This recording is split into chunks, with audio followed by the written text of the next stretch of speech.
And that black screen right after the video, Alan, always freaks me out just for a second. Welcome. This is, I'm going to throw it in here. Are you ready? This is Dr. Alan Stoddard. Do you hear that? Every once in a while, man. Your wife call Nobody you cares. Dr. Stoddard. Alan is a good friend of mine. We've known each other, I don't know how many years. We have some common kind of roots in the Metroplex, the Arlington area, even some friends we Street found. Baptist Church. Yes, sir. Yeah. And even some friends, the Bryces, Carla and, Yes. oh gosh, of Lloyd. course his name would go Lloyd. Yeah. Lloyd. Yeah. Watching. So anyways, we go back a ways. Let me give you some quick bio stuff. I didn't tell Alan I was going to do this. Dude, I stalked you online, which is great fun. I don't By the way, you're the guy. There's some other Alan Stoddards online too. So Alan has, well, I'll start. He's a follower of Jesus. He is a husband to, let me skip down. He's a husband to Gina. I've got it all that stuff down here. You guys have been married. On your bio, it said 37 years. Is that still up to date, or have you hit 38? 39, yet? Coming up on 39. 39 years. They married when they were 3. So that's if you're doing the math. 39 years, met on a blind date. She's actually the one who led you to faith in Christ, or the reason that you came to faith in Christ. And you have Brianna, who, gosh, is how old now? She is 24 years old. 24. Okay, yeah. Because here it says 23, but then they had the wrong date there. And she just graduated. Is that right? She graduated last December. Okay. Not this December, but a year ago from UNT. That's cool. Yeah. University of North Texas. Debt free. I saw that on there. Debt free. 4-year degree. I love that part. That is awesome. She and Hope are the same age, and Hope graduated pretty close to around the same time. I think Hope might have been the year before. I don't remember. Time gets away from me. Since I've seen Alan last, I've become a granddad, and you can tell why. I'm the granddad thing. This little kid came up to me the other day. We were around some other people, and his parents were like trying to, don't bother that guy. I said, no, it's okay. He can tell I'm a granddad. So, he's coming over. So all that fun part of life, but that's not from my daughter, who is Brianna's age. That's from my daughter, who's 8 years older. So, right. So Brianna, I'm just wanting to, you can tell Brianna, she still has time. She and Hope have at least 8 years. They have at least 8 years. That's right. Who knows? Alan has been pastor at churches in New Mexico and in Texas. You were in New Mexico when I met you. You just come from Arlington. Then you're back in Texas. You're the lead pastor at this crazy, wild church plant called Imagine Church in Granbury, Texas. That's right. By the way, you know this. You remember, because we talk about it almost every time we talk, I think. But Granbury, Texas, is where I served for a couple of years as youth minister while I was in seminary. At Lakeside? No, it was at Mambrino. So just down the road. No kidding. I forgot about that. Yeah, over by the Indian Hills. I know whatever. I don't know what it is now. From Mambrino about a month ago. Oh, the new guy? Yeah. I say new guy. It's probably been about 29 years since I was, maybe even longer. No. Yeah, maybe about 29, 30 years since I was there. So you're in. We walk around the same places, just not at the same times.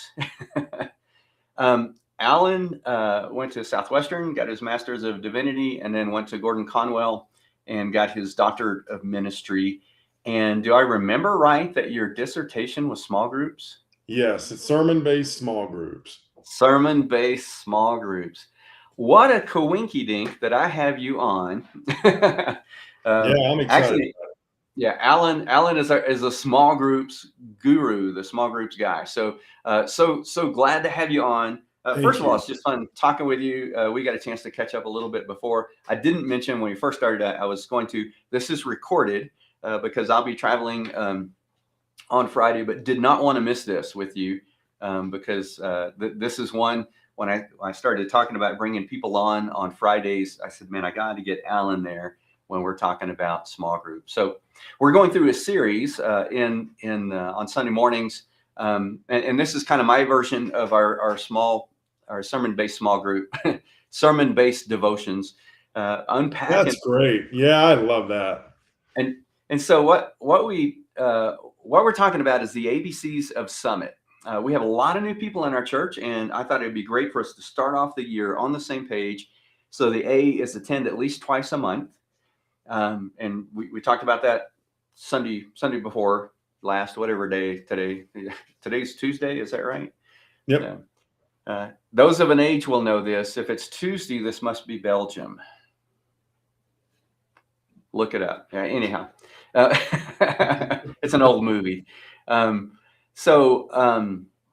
What we're talking about now is the B in the ABCs is belong. Belong to a small group that meets regularly. And Alan, our church knows this.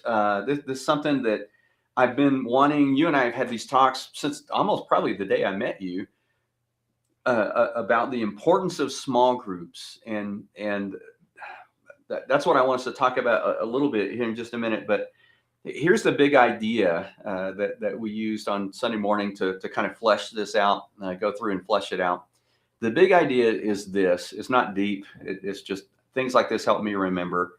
Big things happen in small groups. And I know that that's true in my life. I see that that's true in Scripture. Everybody wants to point to Jesus, and that's true. He had 12, but even with the 12, then he had 3 that he poured even more time into. So big things happen in small groups. And what we did to kind of launch into this, and it's really a whole series kind of passage that we're using, but even in small groups particularly, is Acts chapter 2. You're really familiar with that one, verses 42 through 47. That picture, the little snapshot we get of the early church. And so what I wanted to do with you for us in this one, I forgot to mention a couple of things. Alan has written a couple of books, by the way. And are you still an adjunct professor, or are you doing it at Calvary Chapel Bible College? Yeah. And then for Rockbridge, are you still doing the Rockbridge Seminary? Yep. So yes. So Alan, the cool thing about Alan teaching it is it's not one of those who can't teach. Alan does it and then teaches others how to do it, which sounds oddly enough like 2 Timothy 2:2, right? Right. But you've written a couple of books. One of them is called Groups That Revitalize, and you can find that on Amazon. And so I want to show them what that looks like. Groups That Revitalize. Here's it's supposed to be popping up here. There we go. Here's the cover. And you wrote that with Kenneth Priest. Now you wrote that like back in 2000 what? Oh my. I can't. It's been a few years. Was it around 2008, something like that? I think so. It's been a couple of years. It's been a minute, right? Isn't that what they say these days? Yeah. But you most I think it's recently, 2010. I can't remember, and I don't have one sitting right here. Well, that's okay. It's on Amazon. Both of these are available on Amazon. But most recently in 2024, you wrote another one that is really kind of where you're living at right now. New Believer, How to Disciple New Believers. So Alan is not just a follower of Jesus, a husband, a dad, a pastor, a teacher. He is a disciple maker, and make disciples who make disciples is what we hear a whole lot when we talk together. And I saw that you got that forwarded by John Burton. How cool is that? Yeah. Our brother is the king disciple maker, now reminiscing with Jesus in heaven and just having a grand time. So I saw that and I thought, that is so cool. I couldn't remember. He passed away just this last year. Is that right? It's been a year and a half. It's been a year and a half since John died. So not long after, maybe. Yeah. So here's what I want us to talk about, because you have to really know, especially something that takes great effort. And I believe small groups take a lot of effort. We'll talk about challenges last, but help us to understand from biblically and thinking back Acts chapter 2, verses 42 through 47, that picture that we have there.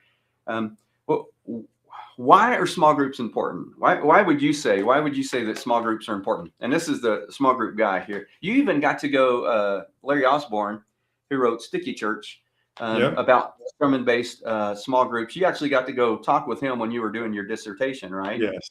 Yeah. Yeah, I went and interviewed their staff. Yeah, Some of I can remember staff, some small group things. staff. Yeah.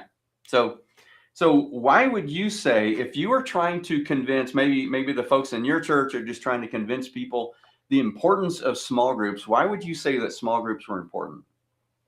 Yeah, the easiest part to that, it's very simple. I think we can make it complicated, and at some point it is a little complicated as far as structuring people and creating space and managing it. But the simple part of it is, if we want to be disciples that look like and do what Jesus did, then you got to be in a group of 12 to 20 people that would anywhere near get to the equivalent that you would have the relational connection of what he did for 3 years. I mean, we're just keeping it biblical, the master plan of evangelism kind of thing. If we're just looking for it, it's got to be that. I would say, and Kenneth Priest would say this too, that I don't think you really grow as a Christian the way the New Testament says you should grow if you're not in a small group. Now, I'm not saying there's no growth. We're not saying that. We come to church, we know we're growing. That's a fellowship. We get that. And depending on the size, and even with small groups, you can't get everybody. But one thing that I've told our guys in the new church, we actually got to start 5 small groups and when we were only 6 months old. That was awesome to me. Well, I told everybody, we want everybody in a group. We have an expectation that all of you are going to get in a group. But then I'll say, now I know not all of you are going to go, but it's expected. We expect discipleship. We're not going to be legalistic about it. But so again, my answer to that is, if you want to look the way Jesus looked in his discipling, in his living out the gospel, and if we want the results that come with that, we must be in small groups. I think people want small group fruit, but they're not getting in small group life. And I would encourage every Christian to get in a group. I like doing them in semesters. That way you're not going 48 weeks a year, probably more like 30 to 35 weekends a year. Get in a small group. That's the time where I get to go and I'm going to hang out with Larry. And that's what I do. I really don't even care what happens there. I mean, I do, but I'm there to eat food, experience the Bible with other Christians. I want that kind of, it would be a richness, spiritual growth that comes. It's not about how many Bible verses I memorize and all that. That's important. So that, to me, that's the why. The why is, a third time, the why is you get the fruit when we do what Jesus did. So, and I absolutely 100% agree that was talking with them on Sunday. There's growth that happens in a small group, and our mission, of course, we know everybody's mission is the Great Commission, make disciples. But the way we phrase it here is to lead people into a life-changing relationship with Jesus. So we want to do that, lead them into a life-changing relationship with Jesus.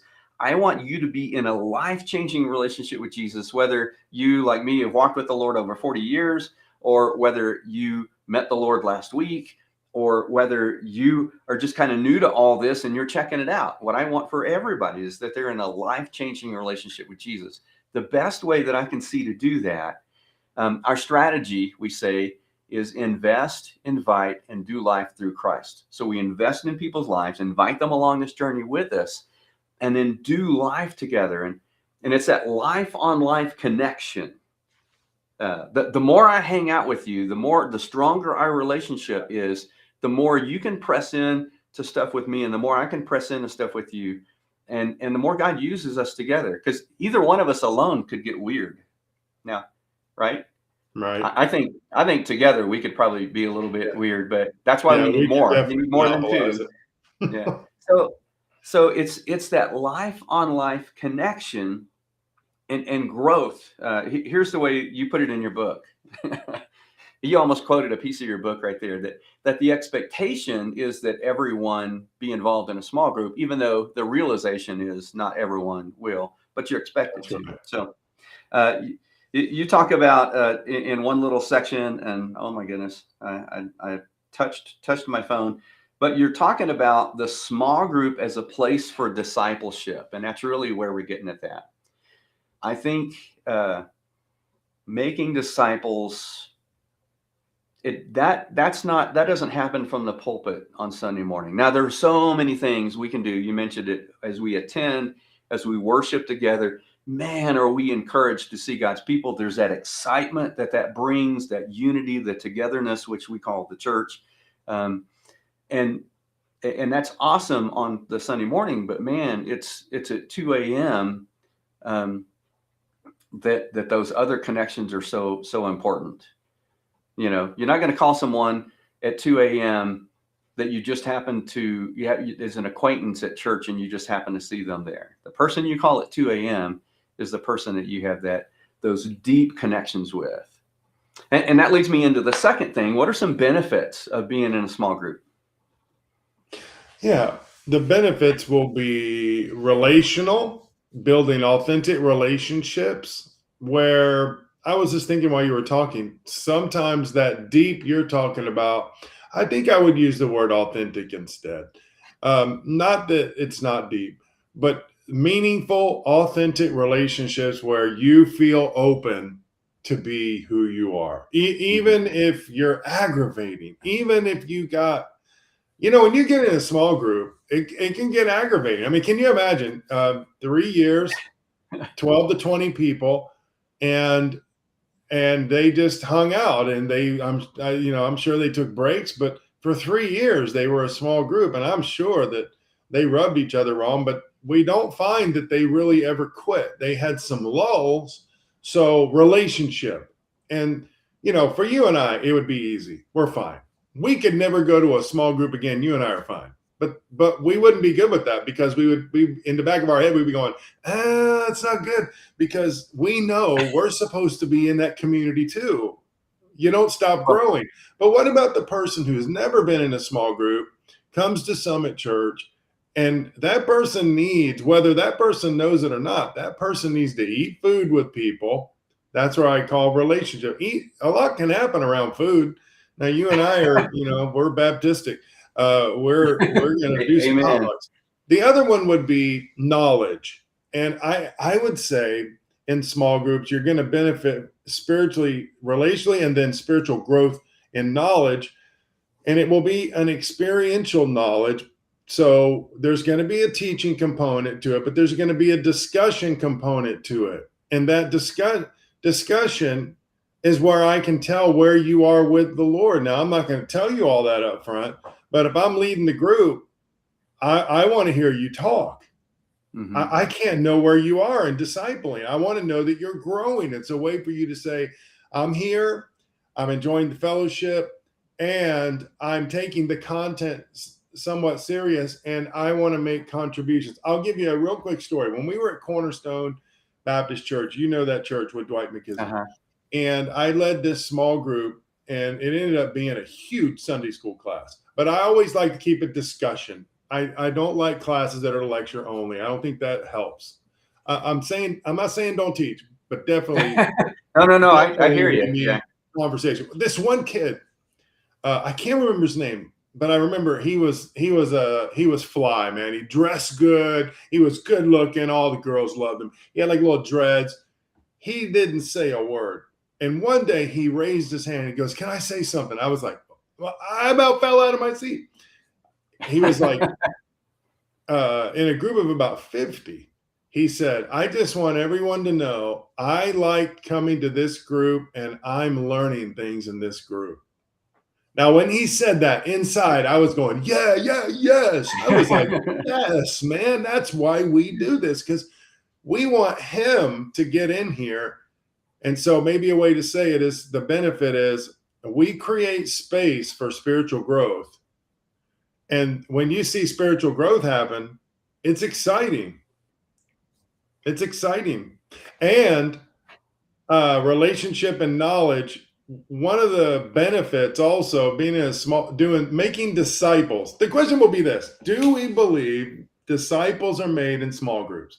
You got to believe in that. Now, I know you believe in that, but I would challenge every Christian out that's listening, everyone listening from Summit and wherever else, truly believe that when you get together with other believers and study the word and enjoy fellowship, that transformation happens. Now, we don't always feel it. We don't always measure it. It's not the way it's designed to be, but you know you're growing and you're staying enriched by the Spirit in community. When you do that, there is a growth that happens in the Christian life that you don't get by coming to church on Sunday only. I'm not saying no discipleship happens on Sunday. Of course it does, but that's not the only place. So what made me think, I'm thinking of Jesus with his disciples, and we've heard this saying, and many of the people that will be listening have heard this too. There's really more that's caught than taught.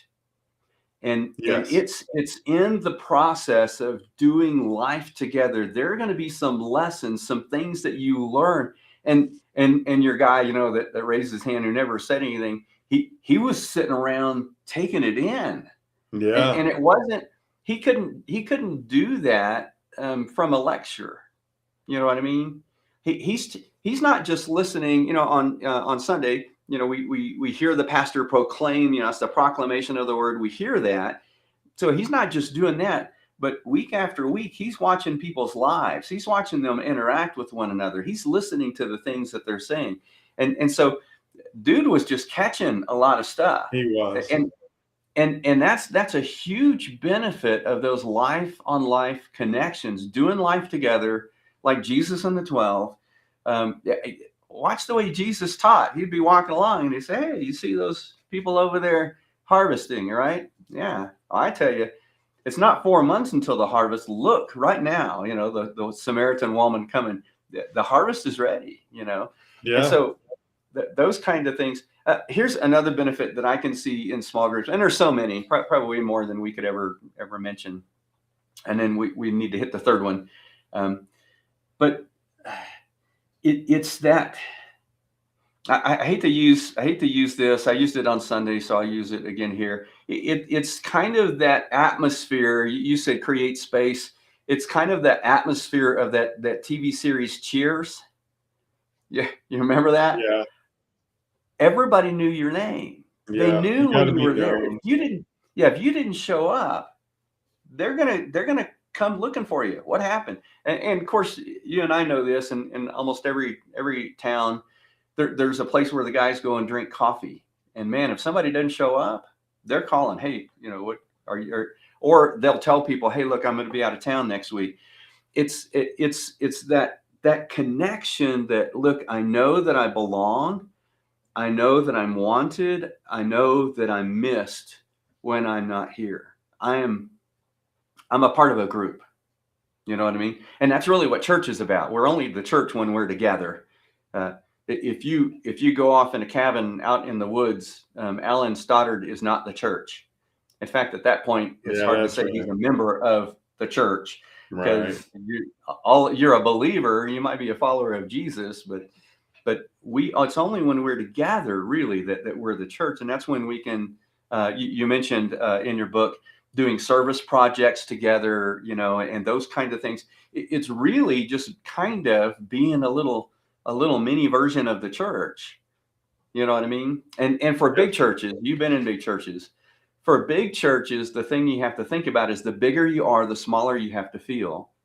And the only way you're really going to get connected in a big church, but our church isn't big, but it's that way here too, is you got to be a part of a small group somehow. So people, there's the reach, teach, care component that's in there. Together, you can reach one another or reach other people for Christ. You can encourage one another, equip one another to reach others for Christ. That's so many benefits, but yes, that growth, and I hate to use the word because everybody always thinks of like a spanking or something when you use this word, but an accountability. But it's a good kind of accountability. Yeah, make yourself accountable. We're Christians. Yeah. So We're here's the third Christians, one. man. We walk in the room, we get coffee, we get a donut, we sit down in a circle, and we just do it. That's what Christians do, to Yeah. keep it real simple. And all the benefits will come from that. And accountability is one of them. I would say this, Christians should make themselves accountable by walking in the room, not questions that are accosting us going, okay, what major sins did you commit this week? We're not talking about that. We're talking about when you walk in the room and just say, man, I'm here because I love you. I love God. I'm in on what God is doing here. And you just walk in the room. That's accountability. That's what you're saying. I love the way you're saying that. And so then here's the last question is, what are some challenges? And I think we bumped up on some of them already. What are some challenges to being involved in a small group? Okay, challenges is going to be time. That's number one. Not everybody's available, and that's not always a negative either. Now, sometimes it is. Some people don't make themselves available, but it's a challenge. Sometimes if it's we've had some challenges in church life with the lecture model where we need to cut it in half and get people talking about the Bible too. We are trying to make them into reproducers. We can't do that if we're lecturing them all the time and we never hear from them. I just question whether we can tell where their spiritual growth is. Another challenge with small group life will be, this could be a whole separate podcast. There used to be what is called the minister of education. Well, now that position's gone by the wayside, and the pastor is now the minister of education. Matter of fact, a friend of mine put on Twitter the other day, bring back the minister of education. And I wanted to nicely say, that's our job now. We've got to do it. And you're bought in. It's easy for you because you're a disciple-making guy. I've known you long enough we haven't talked in a good while, and I know you well enough to know you're thinking discipleship. You're thinking strategy. It's not difficult for you. But your average pastor that only thinks preaching, discipleship is a huge mountain, and that pastor doesn't know how to be a minister of education. It takes a lot of work. It's a machine. You have to have organization, all that kind of stuff. Strategy, structure. You have to manage what you're going to teach. That's why I like sermon-based small groups. I do think it's just a lot easier, a lot more manageable. A friend of mine, Bill Holder, said, why would you change the topic from what the pastor's preaching? Get people in groups and let them talk about that text and the concepts that he threw out there. Those